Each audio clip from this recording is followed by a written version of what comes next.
everyone, my name's Rebecca and I'm a neuroscientist, usually here to talk to you today about all things neuro and science, but in this video I wanted to do something a little bit different and instead react to a film that I've seen come out on Netflix called myoxfordyear. Now, I will grant you I'm a little behind the curve on this one, but I'm hoping that I will be able to give some quite unique takes on this film for two reasons.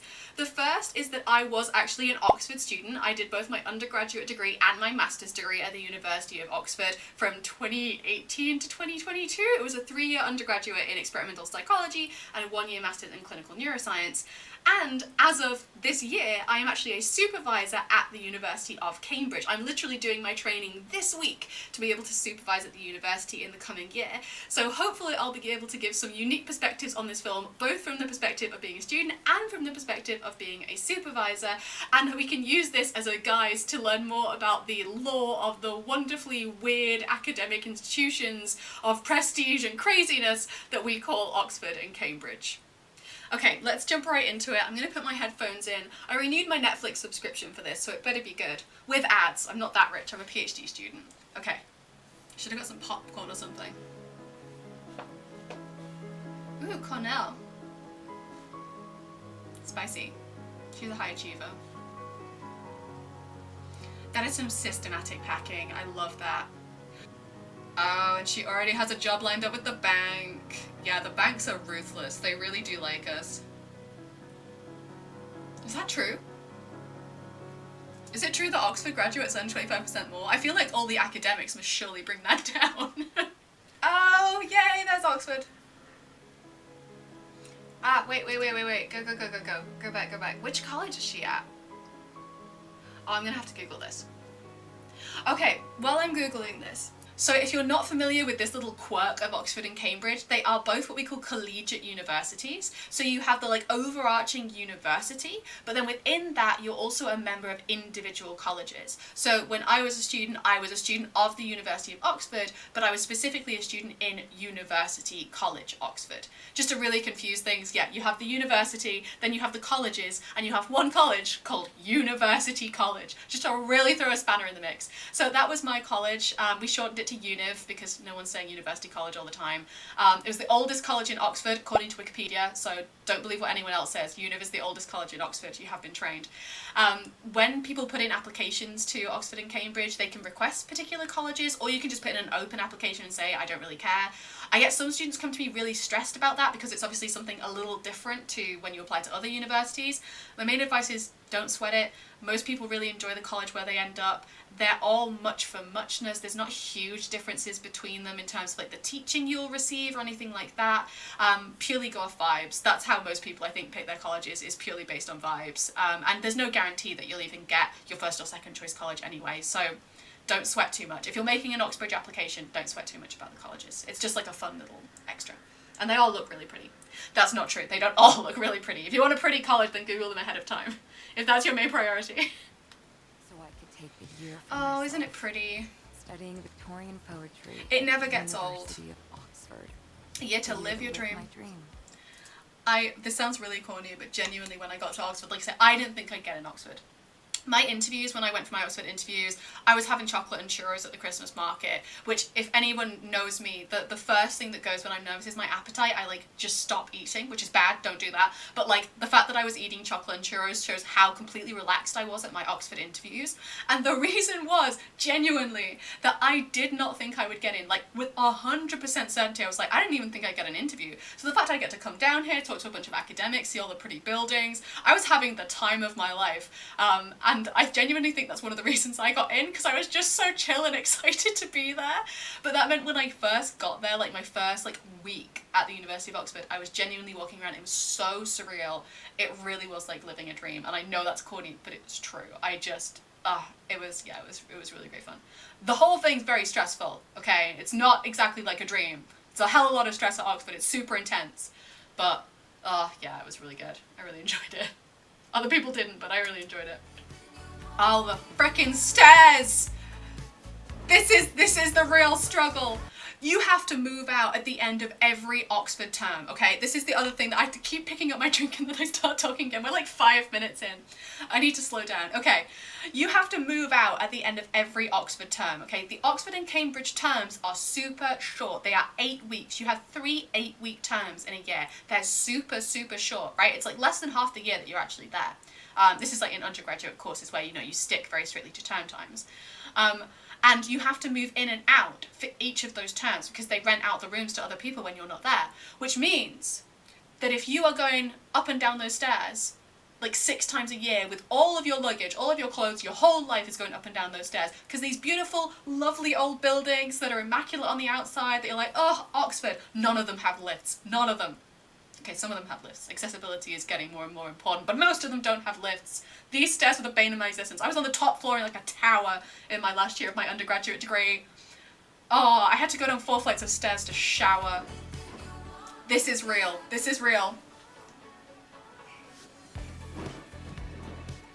The unrealistic thing is that she only has 1 suitcase. You have to do that trip like 10 times to get all your shit up there. Yeah, what's the room like? Did you get lucky in the lottery? Babe. Okay, that's unrealistic. My rooms were cute, but they were never like this. You did have some people that would have like a shared living room almost, but they'd have like 2 bedrooms off. They were lovely. That's another thing that varies on college. And don't necessarily believe the rooms they show you on the open days. They show you the best rooms. There's definitely like a 1970s concrete building out the back monstrosity that they don't tell you about that they'll shove you in second year.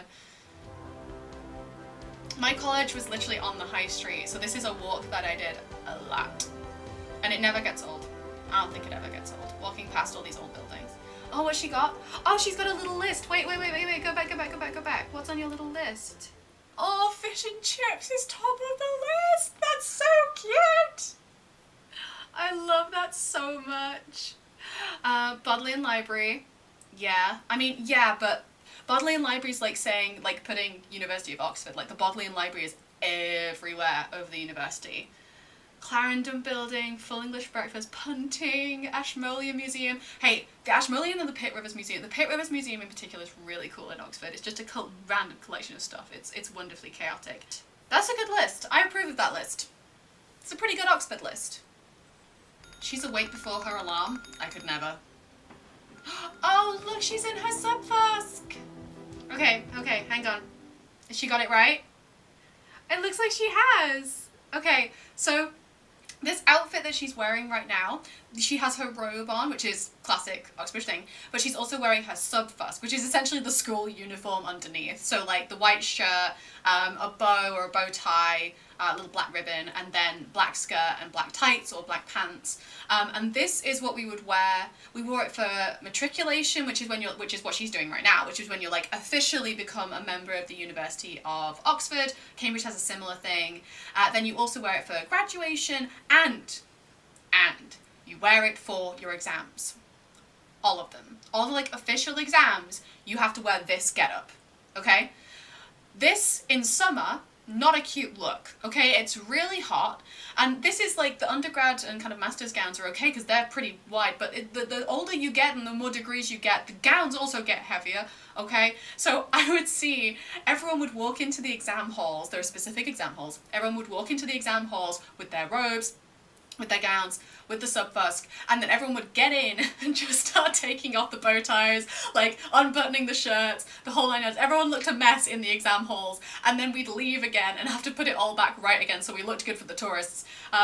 So I actually saw like people get dragged aside because they hadn't got their bow tie right or something like that when they were leaving the exam halls, and you'd get dragged back to the side. So yeah, she's actually wearing the correct sub-fusk here, and I assume she's going to the Sheldonian, which is a big building by the Radcliffe Camera, which is one of the big buildings in Oxford, where the graduations and matriculations happen. Matriculation was a really good day. It was really fun. We all went punting afterwards. And you'll forget friends you made here. I'd argue that I remember the friends more than I remember a lot of the studying, but sure. And the studying you did here. This is true. The first like big formal dinner that we had when we'd matriculated, and the master of the college, the first thing he said that I still remember was he looked at us and said, "I know the name of the person that didn't get your place." That was pretty intense. Not a great feeling, especially for a lot of people that were dealing with a lot of imposter syndrome, feeling like we didn't deserve to be here. That stuck with me for a long time in kind of a little bit the wrong way. I see what he meant, I see what he was going for, but yeah, that really turned me the wrong way a little bit. And the other one was, I can't remember the exact statistic, but he was like, turn to your left, turn to your right, like 60% of you are going to get married to someone in this room or something like that. I can't remember what the percentage was. And we all laughed and I was like, oh, that's really funny. And I now have been dating for 6 years, someone that I met in that hole. So it's too big to be a supervision group. So maybe this is a good place to put this, of the other unique aspect of Oxford and Cambridge is the way they teach their courses. So they have lectures and they have practical classes like other universities do, and then they have supervisions. So supervisions are very small groups, maximum usually about 6 students, usually fewer, like 2 to 4 students per group. And they will meet once a week, once every 2 weeks during term time, with an expert in the field. That could be a PhD student, with a researcher, with one of the people doing the lectures, and you will sit and you will talk about the subject for an hour in these really small groups. You'll do essays, worksheets, whatever, in these really small groups and get feedback on them. So this is kind of the unique selling point of the Oxford and Cambridge teaching system, is that by doing these supervisions, you get this deeper understanding of the subject because you're allowed time to kind of talk it through and let it digest with an expert in the field. There's a big focus on active learning, and that this is really a time to develop your independent thinking and your abilities as an academic, how to discuss, how to debate these topics during these supervisions. So this isn't a supervision because there are too many people.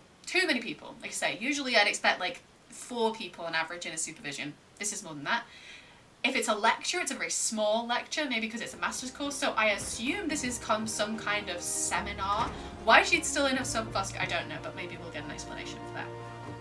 It's also strange to have multiple year groups in a single setting. Usually you stick very much to your year group because you're covering the same content, especially in a 1U masters. I wonder if she's like, I don't know, joining on another course or something. Yeah, this is the only clip that I had seen ahead of time and that made me chuckle a little bit, because her being from New York is truly unremarkable in the sense that Oxford and Cambridge are so international. Like in my immediate friendship group in undergrad, we had people from around the world, literally from all the way in New Zealand. And now in my lab at Cambridge, we have people from every single continent in the planet, I'm pretty sure, except Antarctica. So it's so international. There are people from here, there, and everywhere. So her being from New York, like, I don't know, it's not that big a deal. Test it. It should be engaged with. Take it on.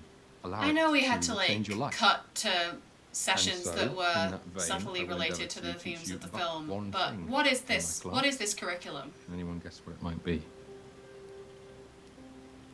Uh-huh. To eat cake? Will that be on the final exam?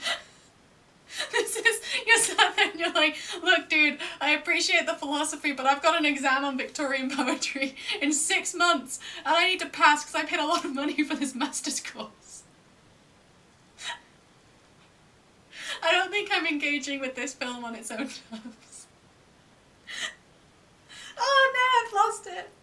I'm just imagining if I had my new supervisor years, I had these students and they just want to know about synaptic transmission and I just keep waxing poetic about the beauty of the brain and they're just like, yes, but what will be on the exam? Oh no. Anyway. What did you think of my work? Work. That's exactly what it Rude. felt like. Okay, this is something I've been learning. Feedback, really important, okay? Really important part of being a teacher, really important part, especially of supervisions, Oxford and Cambridge, is receiving feedback on your work. And don't get me wrong, you do have to learn to have a tough skin. I spent a lot of time crying over feedback that I got, especially in my A-levels. I was just really thin-skinned about getting feedback on my work, and you do have to toughen up a little bit. You have to get used to getting criticism. Even now, most of my work comes back covered in red ink, and I've realised that's fine. It's not a comment on something I've done wrong, it's just ways to improve further, and that's okay. But there's also ways of giving feedback that don't make your student feel like crap. So, you know, First of all, telling them they've done a good job on stuff. Like, not just telling them they've done a good job, because anyone can do that. Picking out what they've done well so that they know that they're doing something well, because it's really, really easy to feel like you're not doing anything right. Imposter syndrome comes to us all, right? It's really easy to feel like when you're in a new environment, when you're learning a whole bunch of stuff, when you're a bit overwhelmed, it's really easy to feel like you're doing nothing right. And when all you see on your essays is critiques, however valuable those critiques may be, it's really easy to feel like you're failing out, that you're flunking, when that's not necessarily true. So picking out the specifics of what they have done well in the essay, make sure they keep doing it in future and gives you a little confidence boost. And then criticism should be actionable. So it is fair to say you did a really interesting job in this essay. You clearly have a good overview of the topic, but make sure that you actually answer the essay question, because that is something that people commonly do wrong. They will miss the essay question, they'll answer a slightly different essay, and they'll lose a whole bunch of marks that way. So that is a valid criticism, but it's so easy to feel like you're doing a bad job when you're learning so much new content, when there's so many essays to keep on top of. It's a really intense time, and a bit of positive feedback goes a long way in helping people's motivation and self-esteem and making sure that they stay on track. Choose this one. Because I think it speaks to a truth about men. Do you Okay. think that Now men this are I can get incapable behind. of I loving understand these are barbed questions, but men. what he's doing here is quite good supervision love stuff, deeply? where he's That's encouraging her to think think things more deeply about the subject really matter. meaningful. Right? He's asking probing questions that are getting her to think beyond the course material and beyond how she's currently constructed the problem. So he's leading her into wider discussion, which is what supervision should be about. They should be about discussing the topic in more detail, getting a better understanding of your thoughts on subjects. This is useful. I like this. I approve. Look at those beautifully manicured lawns. It's true that you can't step on them. Yeah, they have lasers. So, okay, maybe they don't have lasers, but you shouldn't step on it. Porters get angry. Porters are lovely, by the way, most of the time. Porters are the people who kind of take care of the college. They're the people who greet you as you come in. You come into most colleges through the porters lodge, sometimes called the plodge, which makes it sound delightfully whimsical. They are the people who just know everything about the college. They're the people that, you know, you end up calling in the middle of the night because you've locked yourself out of your room. But if you step on their grass, be warned. Flight. Where ignorant armies Ruh-roh. No. No. Uh-uh. Without thinking. Back What it up. is Matthew Arnold Let's saying? study some poetry about politics.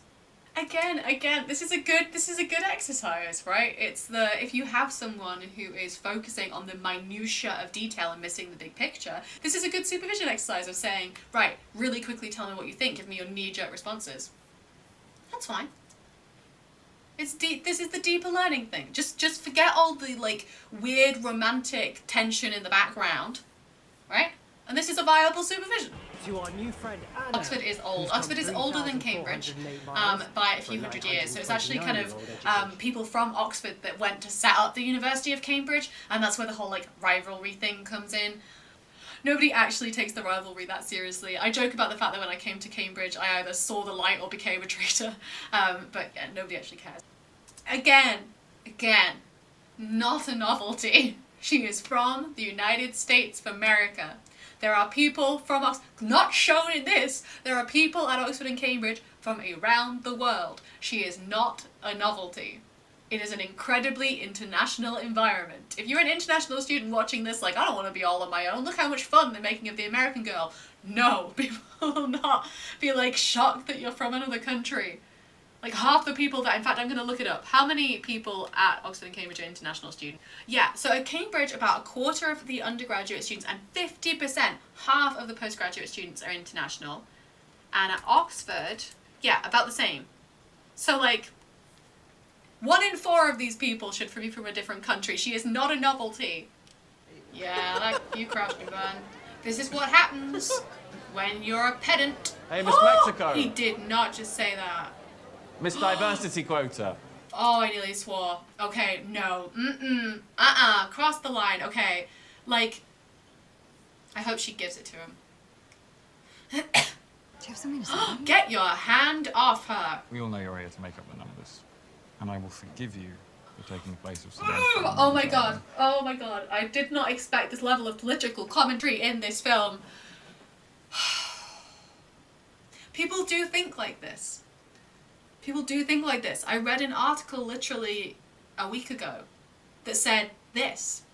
Oxford and Cambridge's decline in the league tables is because of DEI initiatives.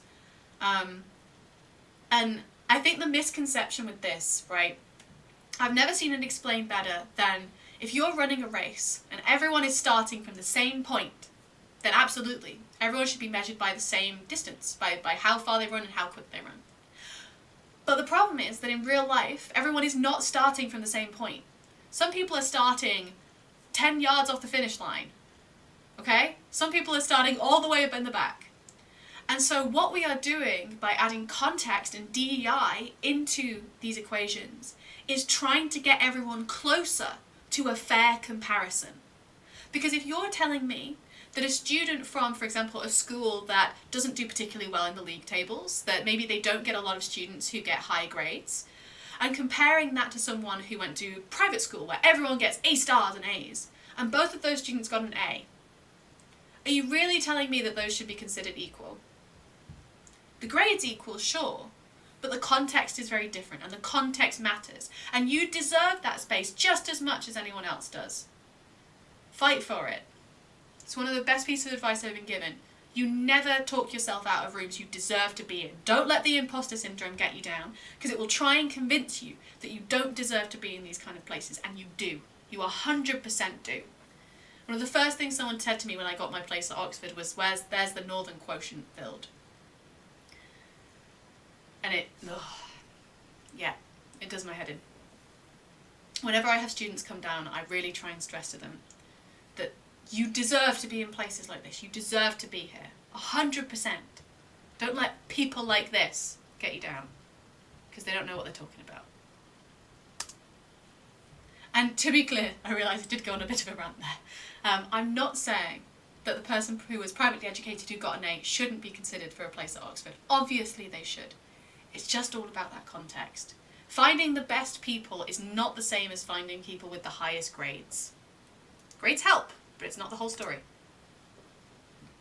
Why did you choose She Oxford? is your student. I have a library fetish. That's a pretty good reason to go to Oxford, actually. So the Bodleian Library, which is the library at the University of Oxford, is actually one of the biggest libraries in the country. It's huge. And people will ask, you often get tourists coming up to you and asking, where is the University of Oxford? It's everywhere. All these buildings around us are usually the University of Oxford. And similarly, when you ask, where is the Bodleian Library? It's everywhere. There are loads of buildings that make up the Bodleian Library, and it goes underground as well. There are like catacombs of the Bodleian Library as well. The most famous part of the Bodleian Library is the Radcliffe Camera. That's the big circular building. I'll try and put a picture up. It's beautiful. It's beautiful inside as well. But there are also slightly less beautiful library buildings. Gladstone Link, you hold a special place in a lot of our hearts, but it's pretty dingy. And the colleges usually also have their own individual libraries. So yeah, if you indeed have a library fetish, like, Oxford is a good choice. That's a pretty good reason. Sorry, so you started planning to come here when you were 10? 10 and 3 I didn't quarters? start planning to come to Oxford that early. In fairness, I never really planned on going to Oxford. I put in the application out of spite in the end. I say this like it's a joke, but it's actually true. Like I said, I really did not think I was going to get into the University of Oxford, and I was like, look, I have to know. So if they're going to reject me, I'm going to need them to do it to my face. And then they didn't. So if you're a student out there wondering if you'd apply and you think you really want to go and you've, have decent grades, just put it in. You get 5 choices here in the UK of universities. It only takes up 1 slot. Worst case can happen is they can say no. To eat. I'm about to introduce you to a true Oxford institution.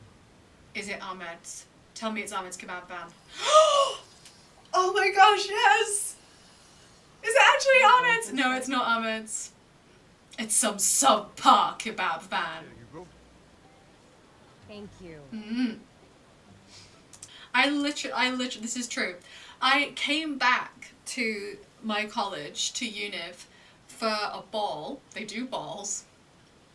The year after I graduated. And because of COVID, it had been like 2 years, right, since I'd been properly in the college and everything. And we went to the ball, and before we went in, we went to go get a kebab. The minute he saw us, he was like, oh my gosh, it's you guys! And I'm like, such a huge part of my university experience. If you're watching, Ahmed, your kebabs are amazing and we love you. Dave is leaning too far back on the pool because it ruins the coordination, and it happens all the time to guys that Oh, are you top talking heavy. about rowing? Wow. Is the race coming up soon? This is Wouldn't true. be out if it was. Rowers are insane people. I have nothing but respect and admiration for them, but they get up at like 5 o'clock in the morning. And this isn't just like the rowers that do like the Oxford-Cambridge boat race. This is like rowers in general that are, you know, racing against other colleges. Rowing's a big thing in Oxford and Cambridge. Colleges compete against each other. It's a whole thing. And yeah, I had a friend who was a rower, and when the fire alarm used to go off, like the fire alarm drills, they used to do at like 6 o'clock in the morning, and we'd all get up like, you know, so tired, like we've just been woken up from a deep sleep, and she'd be like, okay, is everyone done the register, because I need to go and row now, and we'd be like, so yeah, rowers, insane degrees of dedication. Honestly, it's the level of dedication that goes into so many sports at Oxford, like alongside a full degree, is breathtaking. It's really incredible. I was not a sporty gal. I did a lot of other things. I was like welfare representative. I was the cookie fairy, okay? I was the sweet fairy. That was my job. When people needed a little pick-me-up, I posted sweets into their pigeonholes, okay, where they got their mail. That was my job. I'll do that instead of sports. I stick to my strengths. It's printed. Professor. Oh my god, it feels worse when she calls him professor. It's worse, right? It's worse when she calls him professor. I don't like it. I don't like it. I don't like it. 19. I don't like it. Why couldn't he have just been another student? Why did they have to make him a professor? Now. Also, she doesn't have time for this, okay? She has essays to do. 1 year masters, do you know how much work goes into a 1 year masters? There's exams in a year that she has to pass. She's not going to pass by ogling her teacher's butt. No.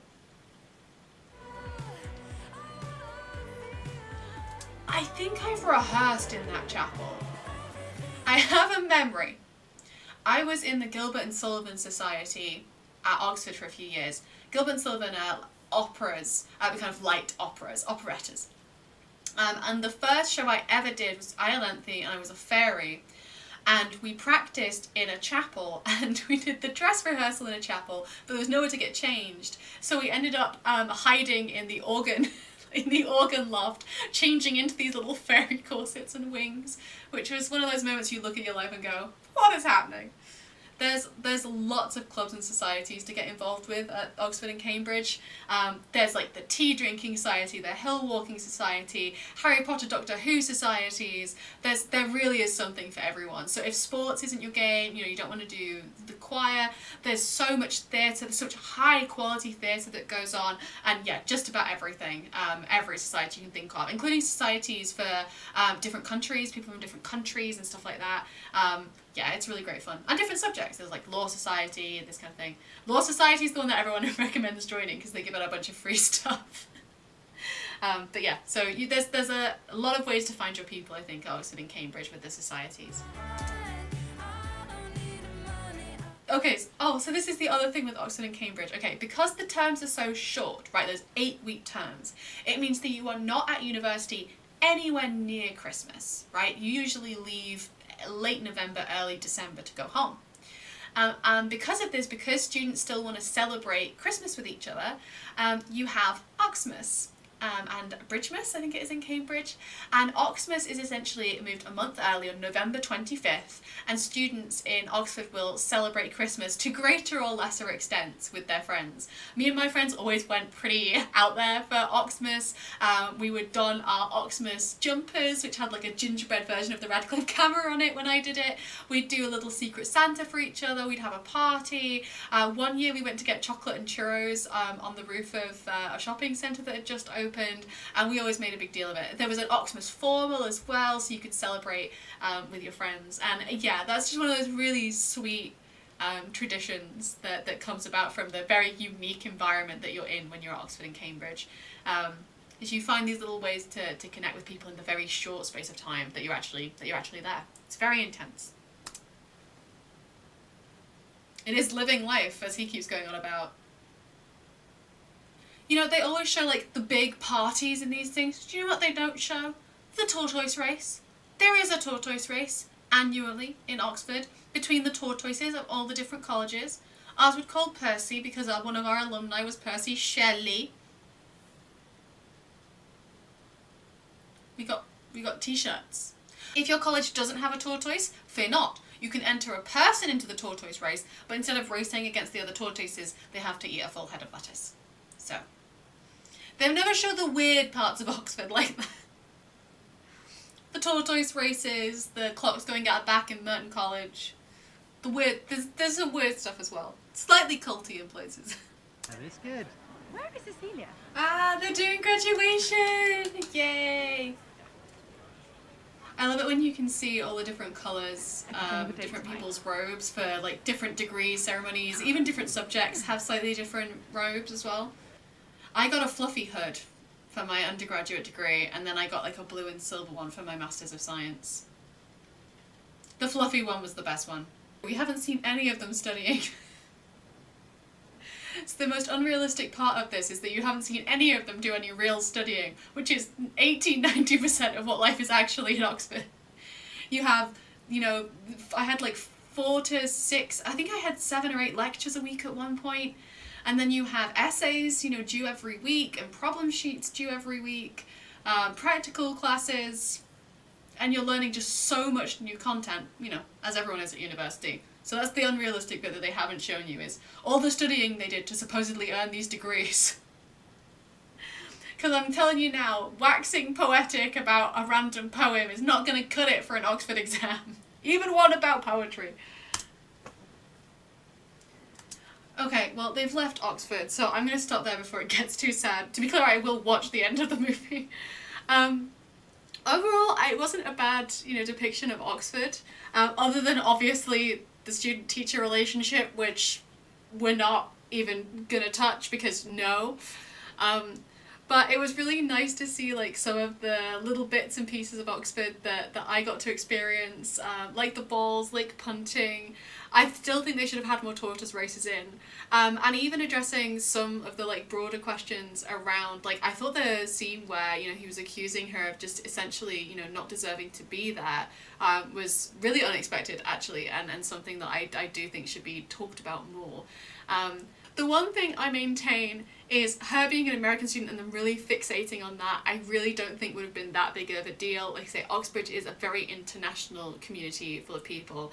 But the thing that I will leave you with is Oxford and Cambridge are never a space that I thought I would be in. Like many, many people, it's aspirational. It's somewhere that you never think that you'll actually get to step foot in and study in. But the only way that people get into those halls is by applying and by giving it a go. So if Oxford and Cambridge are dreams that you have, if they're dreams you've had since you were little or that you've had since a couple weeks ago, and this is something you would really like to do, if your grades are decent and if you're really passionate about a subject that you want to study, it's not enough to want to go to Oxford and Cambridge. You need to be passionate about why you want to go and the subjects you want to study. Please do give it a go. Because the worst that can happen is someone that can say no. And the best that can happen is you get to live out the dream. It's a stressful dream, but it's still a pretty good one. That's all the time we have for today, but if you have any questions about the topics covered in this video or suggestions for future videos, usually about neuroscience, please do leave a comment down below. Other than that, it's time for me to head back to the lab and plan what I'm going to do for the next video. But in the meantime, please do let me know of any progress you make in trying to take over the world with science!